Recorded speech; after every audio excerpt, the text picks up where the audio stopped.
पाकिस्तान और सऊदी अरब के दरमियान 9 एरियाज में ताउन को फरोग देने का मुआहिदा तय पा गया है। पाकिस्तानी बागबान सऊदी अरब जाएंगे, 10 अरब दरख्त भी लगाएंगे।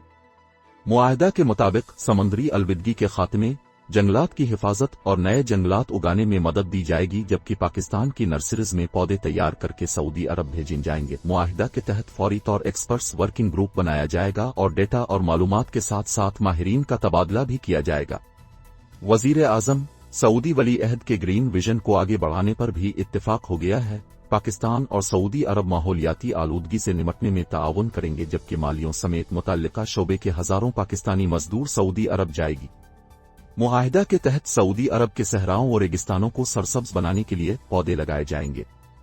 ख्याल रहे कि दुनिया भर में सबसे सस्ते पौधे लगाने वाले मुल्क का एजाज पाकिस्तान के पास है। पूरे मशरिक वस्ता को सरसब्ज व शादाब बनाने के सऊदी मंसूबे के तहत पाकिस्तानियों को यूएई, कतर, बहरीन समेत पूरे खित्ते में ग्रीन जॉब्स मिलेंगी। रियाज में सऊदी वजीर माहौलियात और वजीर आजम पाकिस्तान के मुआविन खुसूसी मुल्क अमीन असलम ने 9 निकाती मुआहदे पर दस्तखत कर दिए।